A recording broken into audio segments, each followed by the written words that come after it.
Bonjour à toutes et à tous, bienvenue sur Grand Lille TV. Nous sommes le jeudi 24 mai. Voici le journal préparé par l'ensemble de la rédaction. En images en 8 minutes, un tour complet de l'actualité du jour près de chez vous. Ça démarre par vos prévisions météo. Et on restera sous la menace des orages aujourd'hui avec un temps bien perturbé. Des températures au-dessus des normales de saison, 24 à 25 degrés cet après-midi à Lille, mais de nombreuses perturbations pluvieuses orageuses, des orages qui pourraient même apporter localement cet après-midi quelques grêles, de la pluie. Donc je vous le disais, le tout dans une ambiance électrique. Tout cela est à préciser bien évidemment avec le bulletin météo juste après ce journal. À la une d'abord de cette édition, une information qui va sûrement en surprendre plus d'un. Il y a quelques jours, une boutique de cannabis thérapeutique a ouvert ses portes à Annelin, au sud de l'île. Ici, on trouve toutes sortes de produits à base de cannabis, mais tout est 100% légal.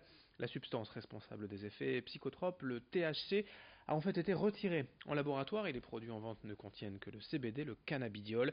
La molécule aux vertus soi-disant thérapeutiques est déjà utilisée aux États-Unis contre le cancer ou l'épilepsie. Dans cette boutique, on trouve donc le CBD sous diverses formes, infusion, huile, liquide à vapoter. Dans les Hauts-de-France, c'est d'ailleurs déjà la deuxième franchise Best on Shop à s'installer. Après Béthune, Edil Gunay s'est donc rendu sur place pour Grand Lille TV et a rencontré la responsable.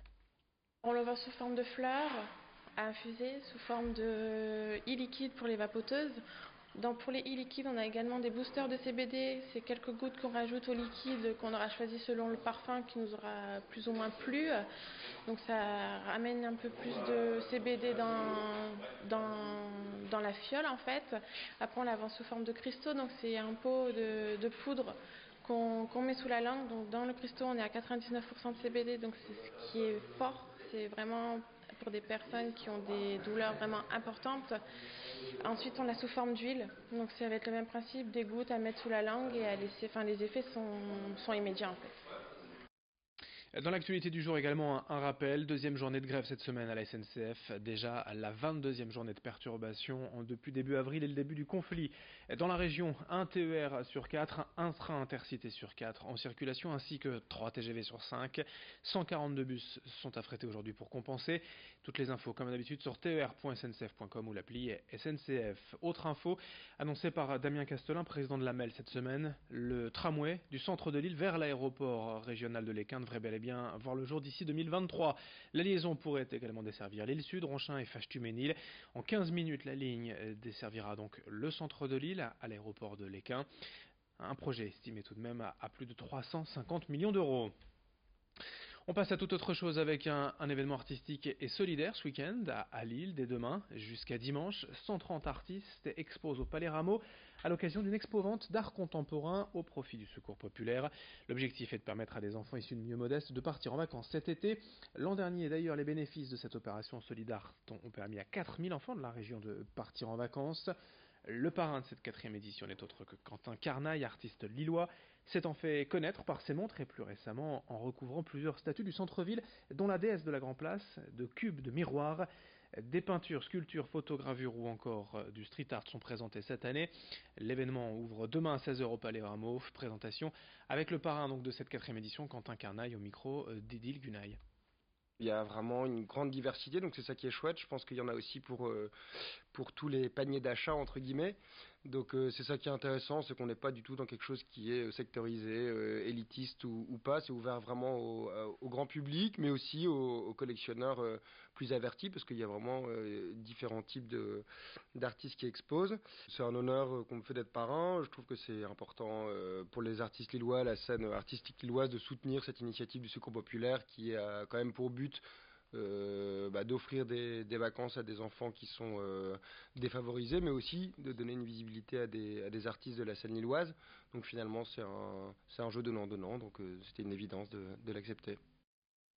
Rendez-vous donc dès demain à 16h jusqu'à dimanche au Palais Rameau pour cette vente d'art contemporain, cette vente solidaire pour le Secours populaire. Autre image, on passe au sport dans cette édition pour vous présenter 5 jeunes gymnastes tourquenois en lice demain pour les championnats de France. Benjamin, Victor, Clément et les deux Elliott sont âgés de 11 à 16 ans et évoluent sur plusieurs agrès par équipe. Il y a le cheval d'arçon, les anneaux, les barres parallèles, la barre fixe, le sol et le saut dans chacune de ces disciplines. Les 3 meilleures notes de l'équipe sont gardées pour en faire une moyenne. Demain, ils seront face à une centaine d'équipes venues de toute la France. Pour se préparer, ces jeunes s'entraînent 4 fois par semaine, presque 10 10 heures hebdomadaires pour le prix de la réussite, comme vous le voyez sur ces images. On leur souhaite le meilleur demain pour ces championnats de France de gym. Alexis Tessier les a rencontrés. C'est une toute catégorie et le problème c'est que nous on a des gyms qui vont de 12 ans à 16 ans et qu'on match contre des gyms qui ont la vingtaine, 18, 20 ans, 25 ans. C'est une toute catégorie, donc à partir de là on peut faire une équipe qu'avec des gens de 25 ans, de 20 ans, voire certaines personnes qui redescendent dans une catégorie parce qu'ils n'ont plus l'occasion de s'entraîner, parce qu'ils travaillent, donc ça leur permet de continuer à faire appel au gym. Mais pour nous, ça nous permet d'apprendre à faire de la gymnastique sur les agrès en individuel et sur des programmes qui ne sont pas imposés.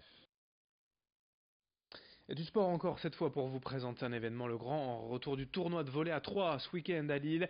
Après 10 ans d'absence, le LUC organise de nouveau cette joute amicale. Samedi, salle Jean-Bouin, une trentaine d'équipes de niveau très variés devraient être présentes. Il y a de simples amateurs aux équipes de haut niveau national. Ce tournoi est ouvert à tous et sa particularité donc est de proposer, vous le voyez, un format différent du volley traditionnel ou même du beach volley. C'est ici en 3 contre 3, ce qui ouvre le jeu et donc le spectacle pour celles et ceux en tout cas qui seraient intéressés pour créer une équipe. Les inscriptions sont encore ouvertes. Explication au micro d'Alexis Tessier. Après 10 ans d'absence, le Luc Volley a décidé de remettre en place un tournoi de volleyball qui se déroulera ce samedi, le 26 mai, de 11h à 22h à la salle Jean-Bouin à Lille. Donc, ce sera un tournoi 3-3 mixte qui ira du niveau professionnel, national et régional. Il y aura une valorisation de la présence féminine par une bonification de points par joueuse présente et aussi une animation de ce tournoi par un speaker professionnel, Morgane Auron, qui viendra animer un petit peu l'ensemble de ce tournoi. Merci à vous de nous avoir suivis. Dans un instant, la suite du programme, vos prévisions météo.